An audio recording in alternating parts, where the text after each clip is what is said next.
This is Wraith from Wraith Rain. I'm an author of serialized gay romance fiction. Every week on this podcast, I'll be reading a chapter from one of my gay fantasy shifter serials called Dragon's Reign.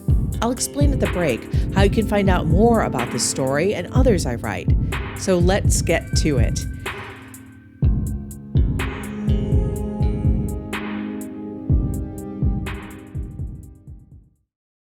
Chapter 15, Ally. Caden gave Marban an uncertain smile and asked, with a hint of hysterical laughter in his voice, You want me to help you storm the castle? Because I sort of got keys to the place. We can go on in. Storming the castle is a great way of putting it. Marban laughed, a great big belly laugh that did not make Caden easy in his mind. Suddenly, Caden felt a plucking at his back. A large dragon claw was tapping him to get his attention. Valerius pointed back towards the castle. Unlike before, when he could hear Valerius in his mind, he couldn't right now. But he understood what the Dragon King wanted. Everyone did. He wanted Caden back in the castle where it was safe. Yet Caden found he didn't want to go back in. Rose was a part of this mess with Marban. All of these innocent people looked to be caught up in whatever the swarm shifter's plan was. All Caden knew was that he might be able to stop it before more harm was done. After all, they were singing about the white dragon. But will I have to reveal myself to defuse the situation? Caden wondered. Caden took in a breath and met those red eyes. I can handle this, Valerius. Let me handle this. Marban is here because of me. Valerius shook his head vigorously and moved to pick Caden up and possibly fly him back to the castle. There was a flutter in Caden's stomach at the idea of being Fey Ray to Valerius's King Kong. But he stepped back to indicate he didn't want to be picked up. A frown appeared on that huge face. A spotlight flowed over it and down over Caden. What were people thinking from their interaction? He just prayed that unless he literally became a dragon himself, they wouldn't be sure who he was. But he could already imagine the news organizations taking a picture of his face and searching social media for his likeness, asking people on the street who he was, and who knew what else they could do to find him. If we do this your way, Valerius, people will be scared. Let me just try to get them to go home, Caden bargained. Valerius closed his eyes as if amazed at Caden's naivete. And maybe he was naive. Maybe he was really stupid. But he couldn't hide inside while bad things happened because of him. He just couldn't. If it doesn't work, Valerius, we'll do it your way, okay? Caden suggested. Valerius finally nodded. Feeling like he'd just walked back from a cliff, Caden turned back to Marban and Rose, but that didn't make him feel any better. He felt, in fact, terrible. He was exposed here between them and Valerius. Seriously, wouldn't everybody know he was the White Dragon simply by being here? Talking to Valerius like he had, as if it were no big deal, probably also made people wonder who he was. Sweat suddenly broke out on his upper lip. For its part, the White Dragon spirit was looking at all the people about 20 feet beyond Marban with interest in its large blue eyes. It wanted to sniff them. It remembered being petted by the boy at the drop and imagined that there would be a lot of petters in this audience. Maybe they should shift and let the people enjoy their beautiful dragon form. Caden groaned. No, we're not doing that. These people won't pet you. They want to worship us or something, or use us. But that doesn't matter. We need to have a normal life, and can't if they know about you. The White Dragon spirit grimaced. It didn't want to make Caden unhappy, but it still believed the people would enjoy seeing it. They would, Caden agreed. They would probably love you, but we can't, okay? We just can't. The White Dragon spirit rested its head sadly down on its claws, not arguing with him, but clearly deeply unhappy with his decision. I promise that things will be great, Caden told it. My friends and family will pet you, okay? You'll be happy. Just trust me. The White Dragon spirit let out a soft breath and said nothing. Caden focused on the people in front of him. most specifically Rose. She, though, wouldn't meet his gaze. She was biting on her lower lip and tugging at one of her ponytails. She was likely thinking that his plan to stay hidden was blown to hell. He hoped she would give him a straight answer about why the people were here. "Rose, what's going on?" he asked her under his breath as he saw the white robe-clad faith members were singing even as they remained on their knees. They had this strange, glazed look on as they caught sight of him. He shifted his feet. Yes, he'd made a mistake coming out here. A series of them. "Rose, seriously, what's going on?" "You shouldn't have come out here. Why did you come out here?" she hissed. "I thought you were going home." As soon as she said this, he felt a ton better. She hadn't thought coming here would out him. She'd figured he was at his house, in the mid, having dinner or playing video games or reading or freaking out about being a shifter. She hadn't realized that he would actually be here.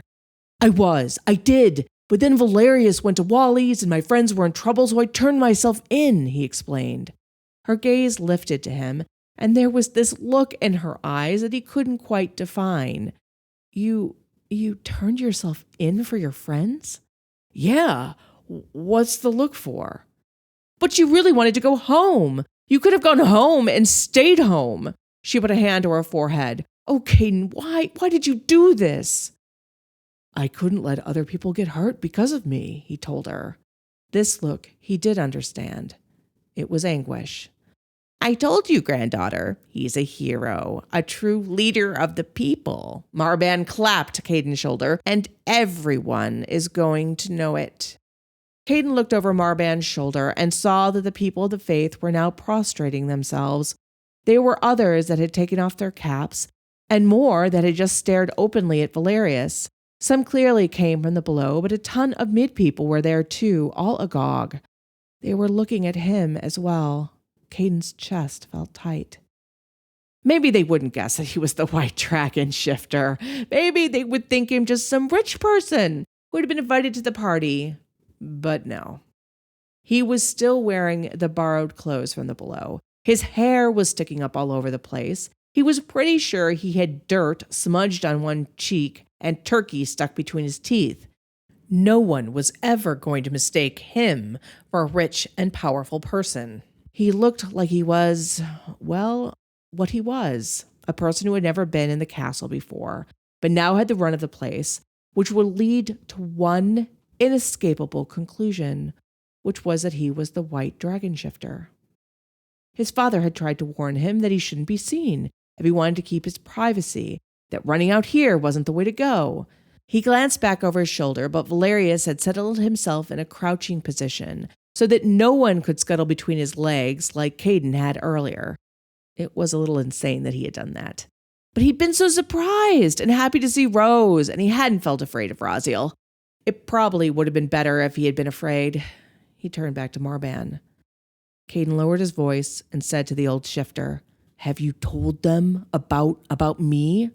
He meant the crowd that was far enough away that they couldn't hear what they were saying. Marban leaned forward conspiratorially. "I think you did, by racing out of the castle and past Valerius like he was a piece of furniture." This confirmed his own thinking, which caused Caden's stomach to fall into his feet.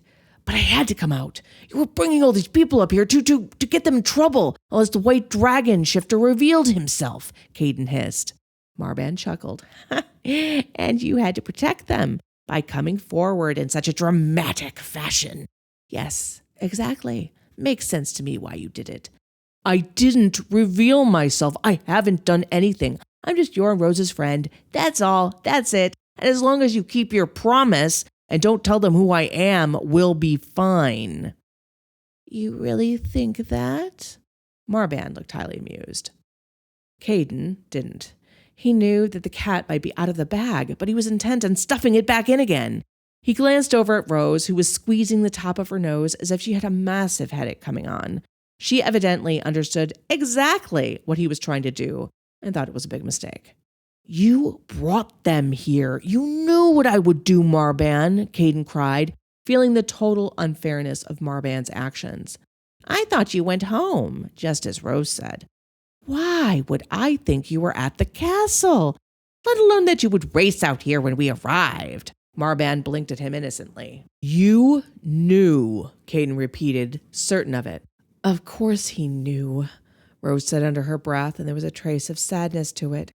"He always does." "Now, granddaughter, don't act as if that is a bad thing. Reading people is necessary for one's survival," Marban tutted. "You need to tell them to go home, Marban. They're quiet and docile now, but there could be people hurt if things get out of hand." Caden pointed authoritatively back towards the mid. However authoritative he believed he was being, though, Marban looked completely unmoved. The others in the crowd just followed his actions that much more closely. The only person that could potentially harm them would be Valerius. You know his temper. Marban's head tipped towards the black dragon. "So it's good you're here. Only the white dragon shifter could possibly stop him from harming them." Caden could in fact feel Valerius's anger at Marban's words, though there were no puffs of black smoke or fire exiting his mouth. But he was watching all of this very carefully. Caden thought he should shift into his human form so that people wouldn't be frightened, but it seemed like the Dragon King was intent on shock and awe. I hope you are enjoying Dragon's Reign so far. I've been talking a lot about the membership site I have, but I also do publish individual books under the pen name Ex Artare, which have the same type of adventurous plot, magic around every corner, and happily ever afters as Dragon's Reign. While there are some genuinely dark moments in Dragon's Reign, I save some of my darker ideas for the Bodyguard series. The Bodyguard is a gay detective occult romance. The book contains a sexy bodyguard, his determined young client, an ancient golden sarcophagus, a bloodthirsty cult, an unsolved mystery, and both of our heroes' pasts. A link to the Bodyguard series is in the description down below. It was working away because when the crowd wasn't staring at Caden, they were looking up at their magnificent Dragon King. But the sulphurous smoldering in Valerius's eyes told Caden that the Dragon King's patience wasn't inexhaustible. He had to get these people out of here before Valerius decided his plan wasn't working. "Look, I don't think we can fit everybody in the castle, even though the place is pretty damn big," Caden told Marban. "Valerius already has a bunch of guests, but I'm sure that if you send the crowd home, that you and Rhodes could come up and, yes, the rich, the powerful, fill the castle and get Valerius's ears, but not the actual people." Marban sniffed and crossed his hands over his protruding belly. "These behind me are the real people Valerius rules and who he should be accountable to." Rose shot Marban a narrow-eyed look, but said nothing. She crossed her arms tightly over her chest and bit her lower lip. She didn't believe what he was saying. "Valerius hates company. He's not hobnobbing with the rich and powerful because he wants to. It's a damned anniversary, so he's stuck with it." Caden defended the Dragon King. He thought he heard a snort from Valerius, though it was a soft snort for a dragon. He was actually sure that Valerius would be happiest if absolutely no one but himself and Shione were in the castle. Valerius certainly took no pleasure in talking to people. He seemed more annoyed than anything else, speaking to the President of the United States. In fact, the President was likely one of the people flowing out of the castle gates now from the sounds coming behind him. If the flashlight-wielding mob hadn't drawn their attention before, Valerius' appearance in his dragon form had. Speaking of Valerius, his skin was prickling between his shoulder blades. The Dragon King actually cast a shadow over Caden. He was so close. Valerius was looming. Caden was tempted to turn around and shoo him back, but that would likely be unwise. That may be true, but it just shows that when Valerius actually deigns to speak to anyone, it is those who are not the actual people that his rule affects, Marban said, turning Caden's words or praise somehow into a criticism.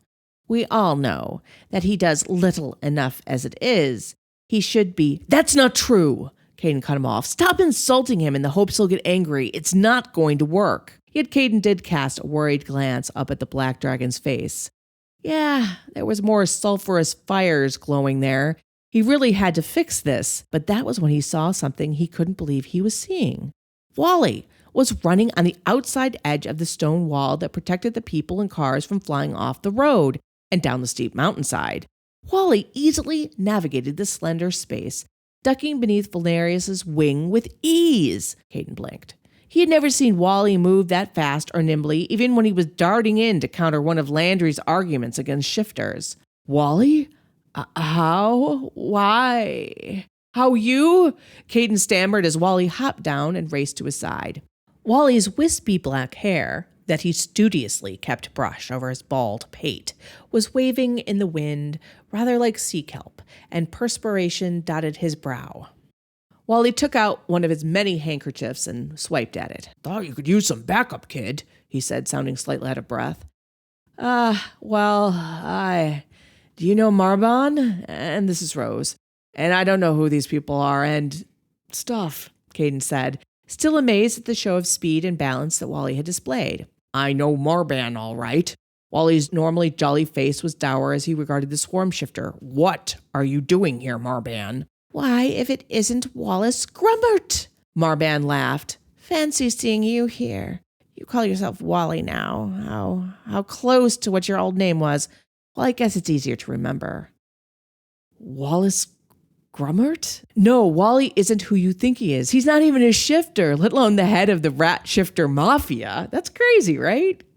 Caden laughed. He looked down at Wally to see if he was amused. He wasn't. "That is crazy, right, Wally?" "I had a past life, kid.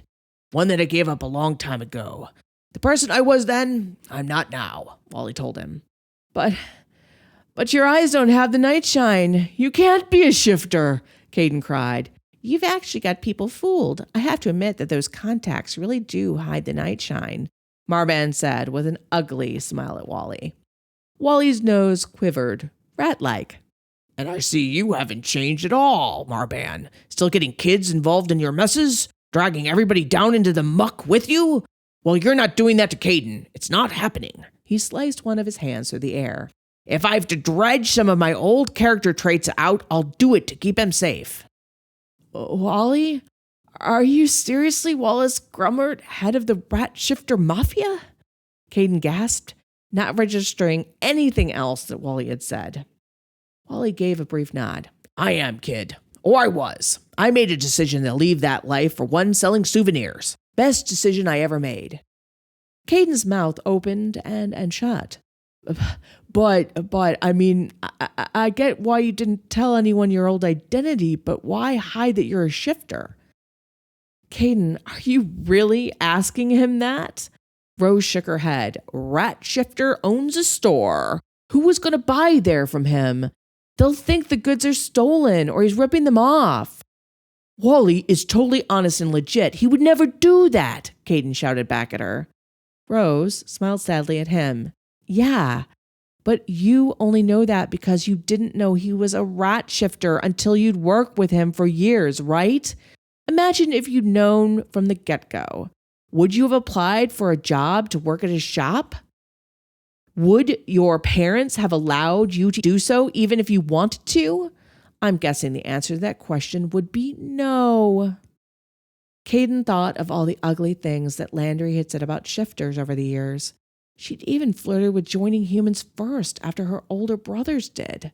Now she'd been willing to go to the mat for him when she'd found out he was the white dragon shifter. Maybe she would regret that later. Or maybe it was one thing to be a dragon shifter's friend, but a whole other thing to work for a rat shifter. "Actually, I know that Caden would never have minded working for me no matter what I was. He ran up and hugged you, didn't he? And you're a swarm shifter that he just met today, I'm guessing," Wally pointed out. "But even good-hearted people have problems with shifters sometimes, so it was easier to not say anything." "And they definitely would have had problems with you, especially, Wally. You've gone all respectable now, but scratch the surface and I bet you're still the same old Wallace," Marban responded with a sly smile. "Unlike you, I don't hide. I am what I am and I am proud of it. And I tell the kids to be proud of what they are. I take them in when their families throw them out. Even these people of the faith don't exactly find us lesser shifters enviable." He gestured towards the crowd that was starting to move restlessly. One of the white-robed women looked like she was about to come over to them. Her gaze kept sliding to the black dragon.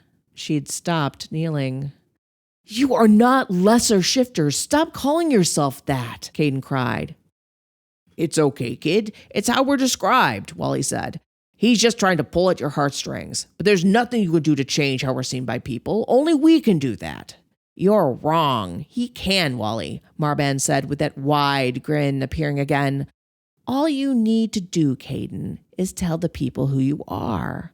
The white dragon spirit's head lifted. It was clearly interested in this idea. It wanted the people to see them. "How would that help?" Caden asked. "It would help because you don't have any problems associating with the lesser shifters. You ran out here and embraced Rose. You work for Wally. Just by being you and, well, keeping me at your side to advise you in matters that might be a little more political, things will change," Marban said. "All you want is to be let into the rooms of power, Marban," Wally said with a snort of disgust. "You think Caden's your ticket in. All you talk about representing the real people and giving lesser shifters a place at the table so that they're treated properly is all bunk." "Do you think it's all bunk, Caden? History has taught us that it is not so. Every group prejudiced against has needed allies from the privileged group to help them become accepted," Marban argued. "Won't you be that ally? Won't you lift us up with you and rattle the status quo?" Caden opened his mouth, unsure what he was going to say.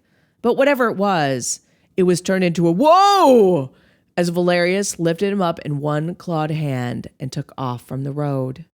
The Dragon King's patience had come to an end. I hope you enjoyed this week's chapter. If you want to read ahead in Dragon's Reign or read the many other stories hosted there, you can purchase a membership to get access to wraithrain.com, or you can continue to listen along here for free. If you'd like to learn more about wraithrain.com and me, there's a link in the description down below.